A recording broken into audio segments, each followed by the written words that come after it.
C'est sans injection ou avec injection?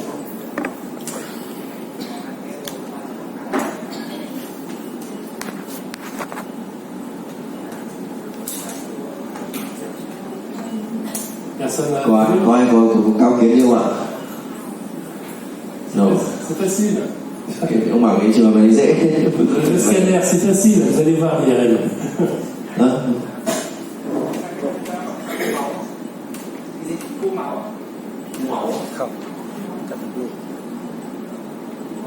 Il a dit c'est hémangiome. Hémangiome, non. Non. Il y a des petites calcifications, regardez.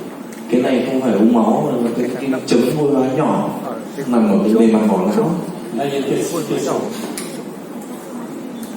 Là, il y a une calcification. Là aussi. Là aussi. Là, là, là, là. Là, là, là. Il y a au moins 10 calcifications. D'accord? Vous les voyez? Parasite? Non. Si c'était des parasites, ça ne serait pas tout du même côté. Il y en aura que partout. Để ý là các cái vôi hóa này nó chỉ ở một bên mãng cầu thôi, không phải là hai bên, không phải bệnh lý cái sinh trùng sáng chết gì cả.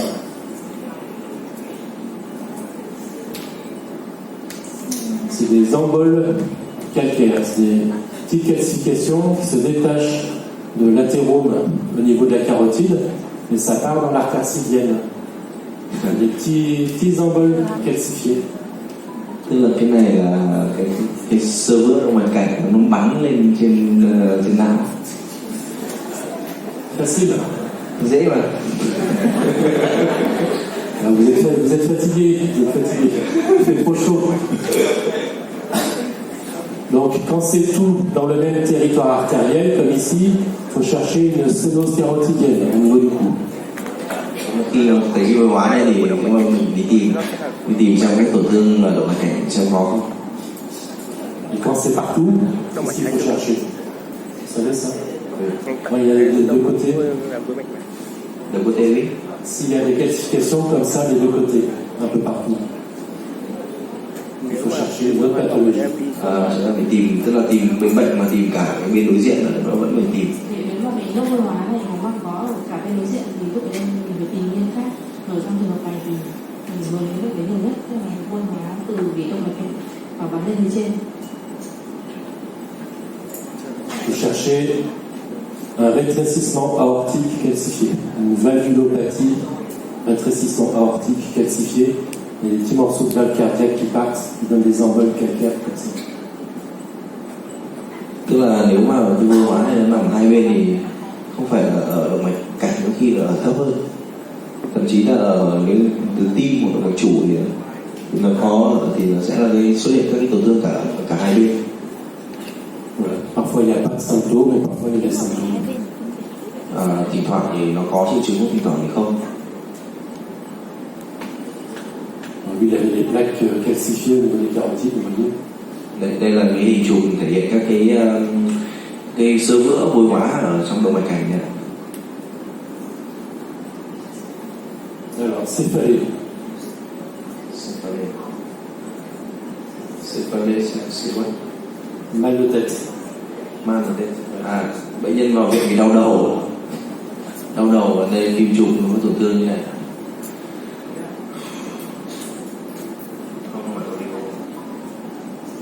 Il y a deux choses à voir. Vous voyez les deux choses? Oligo en bio. Là, non. Ça aurait pu être un oligodendroglio, mais c'est pas ça. C'est autre chose. Là, il n'y a pas d'effet de masse, vous voyez? Cái tổn thương có vôi hóa như này nằm ở cái vỏ não, có cái phần nằm ở vỏ não thì hỏi là có phải tổn thương u thần kinh đệm nén không? Thì bảo là không phải, nó không có tạo khối gì cả. La lésion est assez grosse, mais il n'y a pas d'effet de masse. Tổn thương rất lớn, không tạo khối. C'était un oligodendroglio, je pense qu'il y aura un effet de masse plus important. Nếu mà u thần kinh đệm nén thì nó sẽ tạo khối này. Malformation bien. D'accord. Malformation artério-veineuse avec des phlébolites, des calcifications dans les veines. Cái này là cái dị dạng thông động tĩnh mạch AVM, nó vôi hóa tĩnh mạch. C'est fréquent chez les femmes âgées au niveau du pelvis, qui fait des ASP chez les femmes âgées. Thường gặp ở cái phụ nữ. On voit des phlébolites, là, des calcifications dans les veines, dans la tête, c'est dû à des malformations artérioveineuses. Sẽ tạo này thì hay gặp ở nữ giới già tuổi, thì nó hay tạo cái hình ảnh lúc chống vôi hóa và sỏi trong thì cũng bị dị dạng. Vous voyez autre chose? Còn có chuẩn đoán nào khác nào ra không? Các cách đúng. Pourquoi c'est noir? Trong như là ông cắn Đúng rồi. Ông hỏi là tại sao cái đường giữa nó lại màu đen này? Tại sao đường giữa lại màu đen? Est-ce que c'est de l'eau? Est-ce que c'est de la graisse? Est-ce que c'est de l'air? Đây là nước, mỡ hay là dịch ạ? nó làm rộng hơn tĩnh mạch. Déjà, c'est pas de l'eau. Cái này không phải là nước. Ici, on a de l'eau, c'est plus noir que l'eau. Donc, c'est soit de la graisse, soit de l'air. Đây nhé, thì mình phân tích là cái này tỷ trọng trắng này không phải là nước, bởi vì là nếu mà là nước thì nó sẽ loang ra, nó sẽ là lan tỏa cơ. Còn đây là khu trú tại liền thôi, thì là một là khí, hai là mỡ. Si c'était de l'air, il y en aurait partout. Il n'y en aurait pas juste ici au niveau de la peau du cerveau. Il y en aurait aussi ici, je pense. Il y en aurait plus en avant, parce que l'air c'est léger, ça remonte. Nếu mà là khí thì bao giờ đi lên cao mà nó tức là nó cũng không phân bố như này. Nếu mà là khí nội sọ thì nó không phân bố ở chỉ có đường giữa như này, nó sẽ đi tập trung ở phần cao hơn. Cái này là graisse. C'est de la graisse. Si on veut être sûr, on élargit les fenêtres, on verra que c'est de la graisse comme la graisse sous la peau. Cái này nó là tỷ trọng mỡ, nó giống như là mỡ ở da đầu ấy. C'est rare, mais c'est normal. Cái này rất là hiếm nhưng mà nó là biến thể bình thường. Ok. C'est le même malade. Đây là một cái trục mạch của cái AVM thông rất là lớn. Ça, c'est la maladie de Farr. La maladie de Farr, c'est une calcification des noyaux bicentraux bilatérales et symétriques. Donc là, on a le noyau lenticulaire, noyau codé, partie postérieure du thalamus, noyau dentelé du cervelet, estase de Virchow-Frovin. Cái này là cái bệnh lý pha, gọi là bệnh lý pha, tức là xếp vào cái dạng là bệnh lý thoái hóa, đúng không? Bệnh lý chuyển hóa. Bệnh lý chuyển hóa thì vôi hóa các nhân nền, bởi vì vôi hóa như là chất trắng này, chung là vôi hóa lan tỏa này trong bệnh pha. Souvent, il n'y a pas de symptômes. Souvent, il n'y a pas de symptômes et il n'y a pas de cause retrouvée. Cái này là bệnh lý chuyển hóa và không phải lúc nào có triệu chứng. Thế còn cái nguyên nhân thì có nhiều nguyên nhân gây nên. Il faut quand même faire un bilan pour chercher un problème de calcémie, de phosphorémie. Il y a plein de maladies qui peuvent donner ça. Hypoparathyroïdie, hyperparathyroïdie, il y a différents problèmes de thyroïde, de parathyroïde qui peuvent donner ça. Là mình loại trừ các cái bệnh lý mà gây tăng canxi máu ấy. Ví dụ như bệnh lý tuyến giáp, bệnh lý cận giáp này nọ thì là nếu loại trừ được thì mình chẩn đoán cái bệnh này. Il y a des formes familiales aussi, des formes génétiques familiales. Nó có tính chất di truyền. Mais souvent on trouve rien. Souvent on trouve pas de cause et le malade il n'a pas de symptômes. Thường là tìm thấy là các bệnh nhân mà không triệu chứng. Il faut toujours regarder l'os sur un scanner cérébral. Bây giờ mình sẽ đi về cái phần bất thường của cái xương hộp sọ. Là, c'est un enfant, il a une soudure prématurée de la suture coronale de ce côté. Cette suture s'est fermée trop tôt et le crâne est déformé.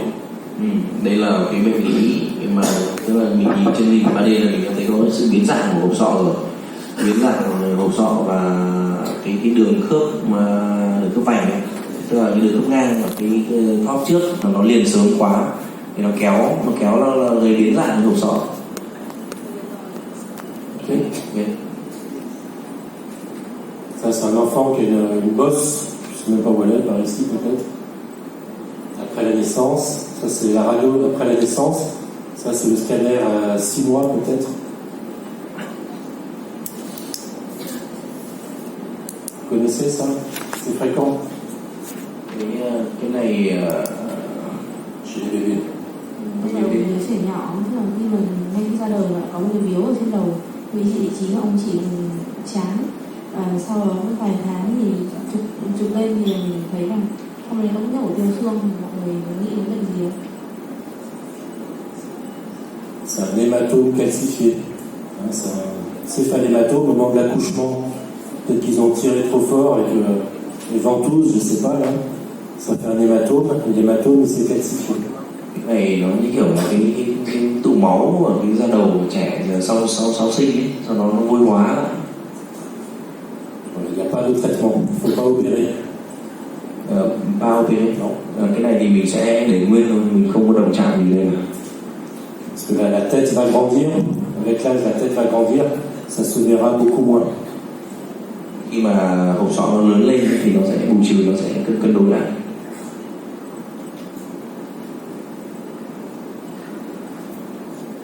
Ça, c'est un grand enfant qui a mal à la tête. Le scanner est normal, sauf ça. Đây là một trẻ lớn, não bình thường, và trên cái hình này thì có một cái ổ huyết xương. Đây là mình sẽ nhìn đến bờ khá là rõ, thì không có viên đặc xương xung quanh, và nhìn thấy có cả xương rất mềm. Donc on a une lacune osseuse de la voûte, un trou dans l'os.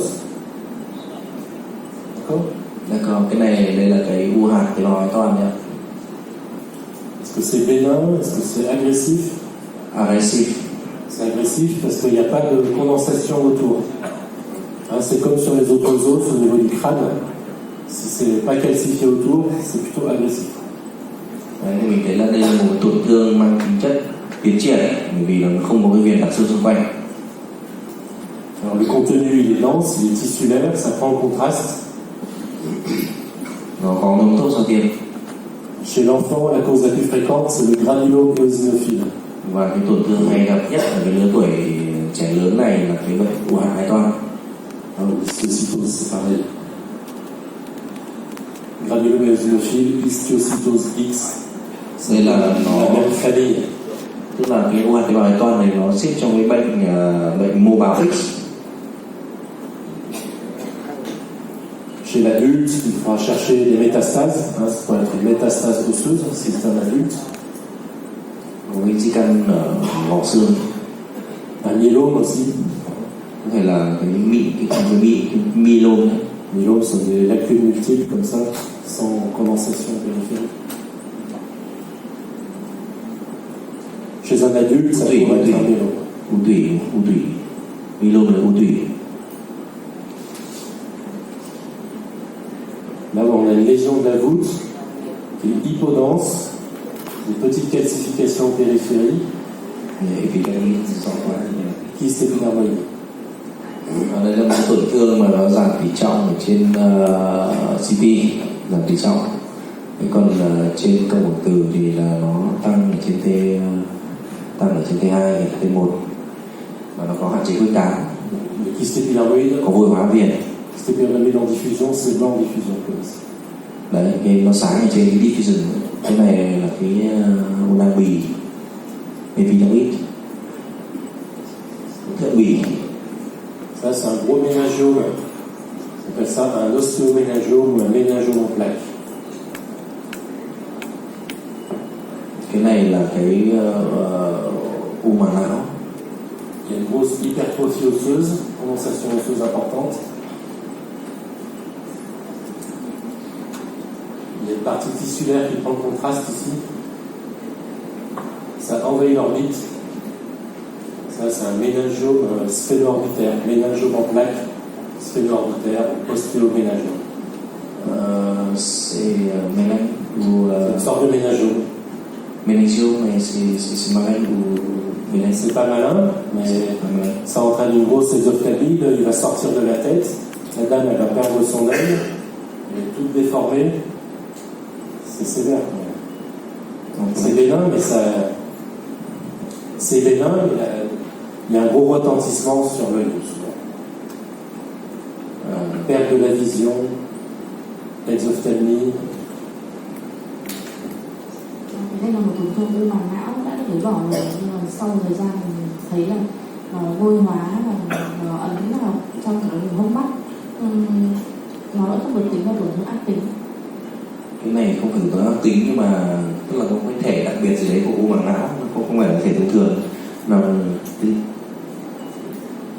thể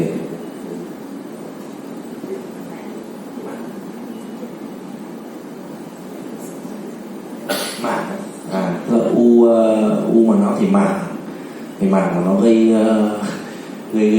phì đại các cái xương, cấu trúc xương ở xung quanh, nó biến đổi các cái cấu trúc xương này, nhưng nó không gây hủy xương, nhưng mà nó sẽ làm biến đổi cái cấu trúc xương, ảnh hưởng đến cái chức năng của cái vùng xung quanh, mà nó không phải là cái tổn thương u não ác tính.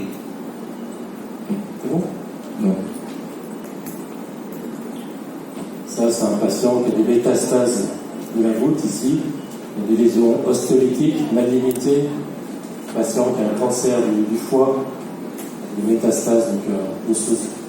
Đây thì mình thấy tổn thương ở xương sọ và có cái tính chất phát triển, bởi vì là cái bờ rất là nham nhở và không có viền đạn xương. Thế sau đó thì tiêm thuốc vào thì mình thấy ngấm thuốc rất là mạnh, có đôi màng cứng, nhưng mà một tổn thương ngoài trục nằm ở cái màng não. Cái này không phải là u màng não mà là cái di căn của cái HCC. Ça, c'est une dysplasie fibreuse. Cái này là loạn sản xơ xương. Un garçon de 15 ans, le fils d'un radiologue, qui a mal à la tête.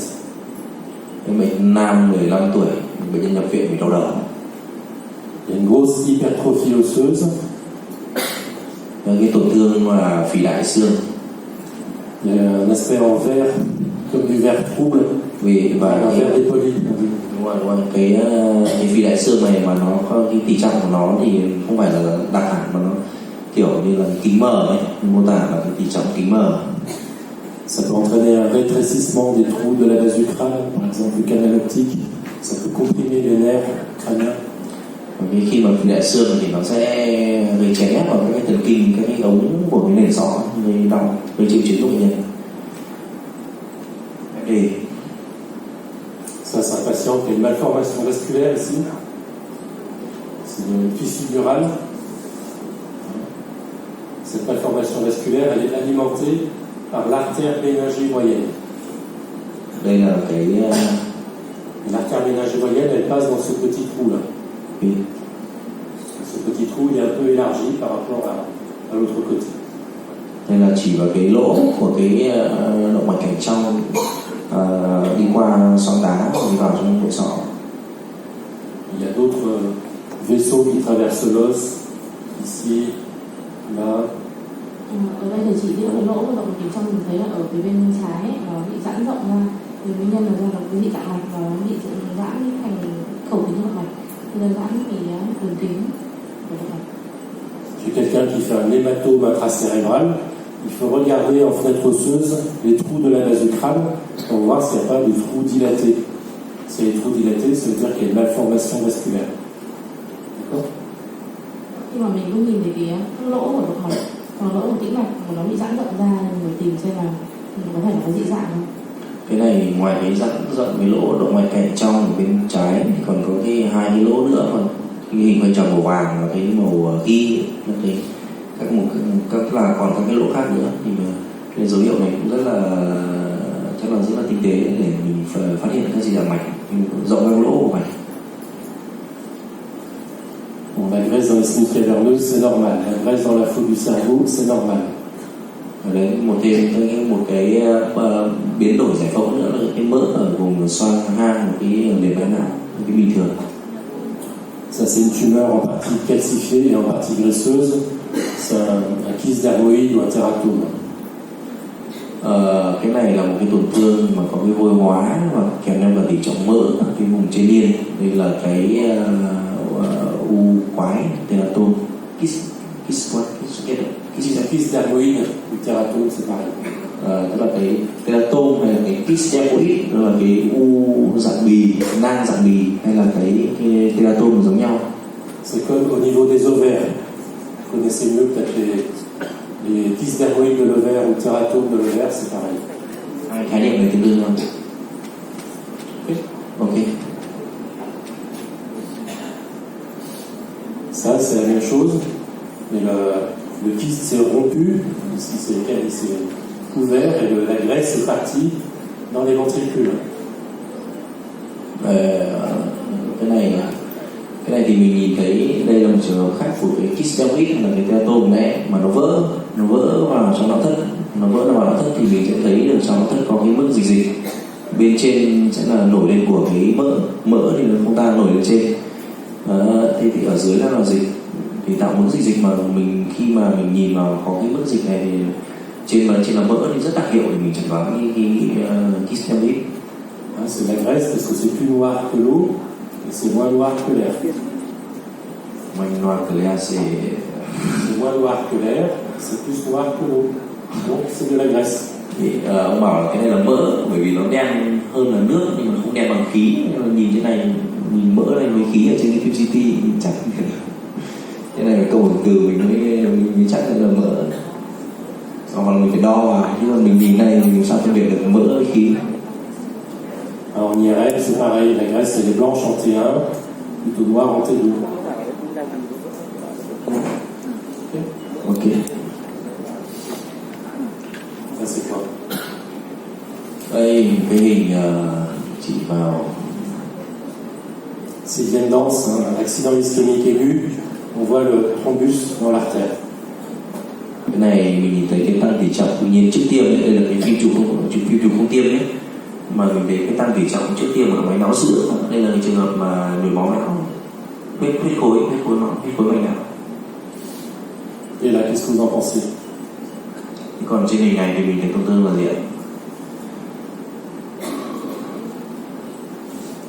Je me souviens plus de celui-là. Peut-être que là c'est un peu dense, c'est difficile. Non. Vous voyez, c'est pas une sylvienne dense. Quand il y a de l'athérome, parfois la paroi de l'artère est un peu trop dense, mais il n'y a pas forcément de thrombus. Đây là một trường hợp ảnh giả của cái huyết khối động mạch não vì là cái thành mạch nó tăng tỉ trọng, nó giả huyết khối. Il faut toujours avoir la clinique l'interprète. Đấy thì khi mà mình nghi ngờ huyết khối không ấy, mà mình không biết được là cái thành mạch mình vôi hóa hay là huyết khối, mình phải xem lâm sàng của bệnh nhân. Si le patient il a une aphasie et une hémiplégie droite, vous direz il a une sylvienne dense. Si le patient il n'a pas de symptômes, vous direz c'est rien, c'est normal. Nếu mà bệnh nhân trong trường hợp như này, bệnh nhân có cái liệt nửa người bên trái thì là mình chẩn đoán là huyết khối, nhưng còn bình thường